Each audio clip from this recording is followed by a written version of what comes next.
This channel does not promote any violent, harmful, or illegal activities. All content provided by this channel is meant for an educational purpose only. Jail থেকে ছাড়া পেলেন Mampi Das.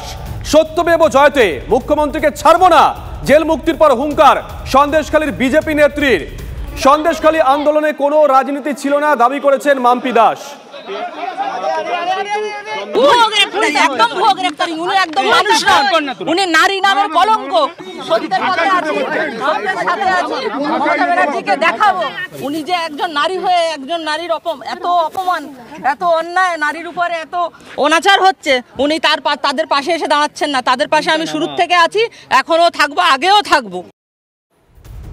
Jail থেকে ছাড়া পেয়েছেন মাম্পি দাস। সন্দেশখালীর ছবিটা এই মুহূর্তে কি বলছেন সেখানকার মানুষ? সৌরভ দত্ত আমাদের সঙ্গে রয়েছেন, আমাদের সহকর্মী সন্দেশখালী থেকে। সৌরভ। শুভজিৎ, সন্দেশখালী মানুষ কি বলছেন সরাসরি চলে যাব। কি ছবি আপনাদের এখানে? মাম্পি দাস জামিনে মুক্ত হলেন। মাম্পি জামিনে মুক্ত হওয়াটা শুধু সময়ের অপেক্ষা ছিল। মাম্পিকে যে অন্যায়ভাবে অ্যারেস্ট করা হয়েছিল সেটা আমি বলিনি, আদার্স কেউ বলেনি, মহামান্য হাইকোর্ট বলেছে। সেজন্য মাম্পির আসার অপেক্ষাতেই আমরা সময়টা গুনছি, জাস্ট মাম্পি কখন ইন করবে, এবং একটা গ্রেট অনার ওকে দেওয়া হবে আজকে সন্দেশখালীর পক্ষ থেকে। এখন সন্দেশখালীর পাড়ায় পাড়ায় উৎসবের মেজাজ 100%। সবাই শাক কাঁসো জাহাজ বাজিয়ে কালকে নৃত্য করেছে। আজকে মাম্পি শুধু আসার অপেক্ষায়, বাকিটা আপনারা দেখতে পাবেন মিডিয়ার মাধ্যমে।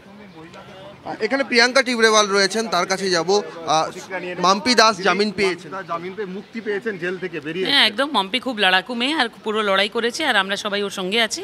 আগামী দিনেও লড়াই হবো, আমরা একসঙ্গে লড়াই করব। সন্দেশখালীর মহিলারা বলছেন মাম্পি দাস মুক্তি পাওয়া বা হাইকোর্টের অবজারভেশন, তাতে করে তাদের যে আন্দোলন, তাদের যে সত্যের পক্ষে আন্দোলন, সেটা কোথাও তাদের জন্য জয় হয়েছে। আপনি কি তাই মনে করেন? একদম হয়েছে। কেন, যারা এই মহিলাদেরকে কলঙ্কিত করার চেষ্টা করছিল, যারা বলছিল যে না এরা মিথ্যে কথা বলছে, সেই কোর্টই তো জিজ্ঞেস করে নিল যে এই সমস্ত ষড়যন্ত্র কারা করছে, কারা আছে এর পিছনে। এবার কারা আছে সেটা তো আমরা সবাই জানি, যে এই ষড়যন্ত্রের পিছনে তৃণমূল আছে। পিয়ালি দাস বেরিয়ে আসার পর একেবারে রণংদেহী মূর্তি, সরাসরি মুখ্যমন্ত্রী মমতা বন্দ্যোপাধ্যায়কে চ্যালেঞ্জ জানিয়েছেন। কি বলবেন? হবেই তো ভাই, একজন মহিলা মুখ্যমন্ত্রী হওয়ার পরেও মেয়েদের রেট লাগাচ্ছে, রেট চার্ট বানাচ্ছে, 500 টাকা 2000 টাকা। সেখানে এই যে গরিব মহিলারা আছে তাদের মান সম্মান ছাড়া তো আর কিছু নেই, সেটাও আপনারা নিয়েছেন। তারপরে তাদের উপরে আরও কলঙ্ক লাগাচ্ছেন।